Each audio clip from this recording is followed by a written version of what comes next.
What is extractive technology? How might it be affecting you? Why should you care? That's what we're going to talk about today. Broadly speaking, extraction occurs when resources are removed faster than they can be replenished. For example, a lumber industry that cuts down trees faster than they grow is extractive, whereas a lumber industry that matches pace with the growth of its surrounding forest is not. When a system is not in balance and overly depleted, extraction occurs. Extractive technology works the same way. Extractive technology depletes finite resources faster than they can be replenished. This can play out in several ways, so let's run through 3 examples of extractive technology and then we'll discuss potential solutions. First, mental extraction. In the context of information technology, attention is the most precious extractable resource. Digital technology that maximizes engagement extracts attention for a company's benefit. You've likely experienced this type of extractive technology yourself, because many of today's biggest tech platforms like TikTok, Instagram, Snapchat, Facebook, and YouTube are so good at capturing our attention that they deplete it. If you've ever found yourself feeling drained after spending time on these platforms, it's because they are extracting the finite resource of your time and attention. This can have an enormous personal toll. One peer-reviewed, long-term study of over 500 teenagers found that problematic social media use was significantly linked to the emergence of serious cognitive effects a year later, including reduced attention and increased impulsivity. When many people in a society's attention is extracted, that can throw the whole society out of balance. With reduced attention, it is harder to work together, learn together, and problem solve together. Second, physiological extraction. Extractive technology can also affect us on a physiological basis. One way this occurs is when companies demand employees work in ways that reduce their overall physical, mental, or economic well-being. For instance, many prominent tech giants have jobs with depleting or even inhumane working conditions. This can take many forms, anywhere from long shifts with no breaks, to production quotas that are competing with robots, to non-livable wages, all despite the large corporate profits of these companies. Importantly, this extraction can occur even if the technology itself isn't directly harming people, but the production and distribution process of the technology causes indirect harm. Third, we have cultural extraction. Technology can also propel cultural extraction, as in one example, when companies find, reproduce, and sell cultural artifacts without proper investment in the people or societies which created them. Consider that all around the world, music, ideas, art, and design have historically been commercialized without permission from indigenous peoples, and in ways that primarily benefit non-indigenous people. New technologies that make it easier to create and share content without having to consider the cultural context can worsen that cultural extraction.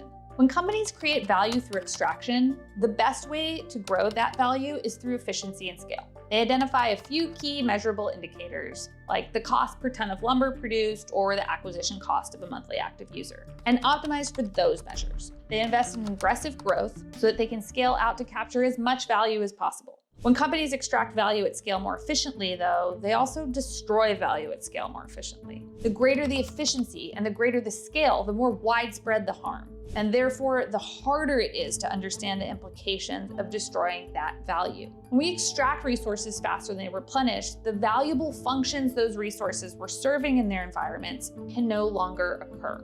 The trees that are cut down or the mines that are redirected result in unforeseen negative consequences. And unsustainably harvesting human attention makes humans less able to direct their attention to satisfying basic needs.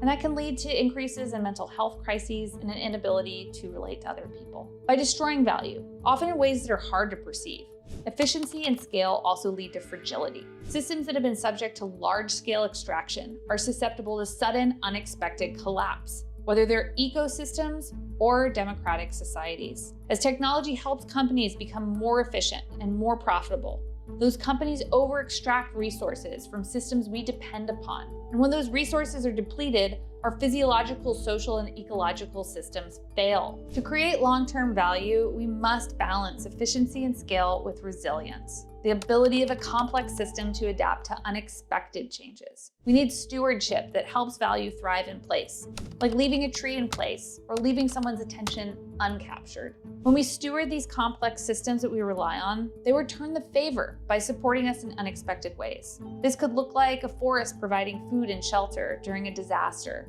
or it could look like a trusted community rallying together to support an organization in time of need.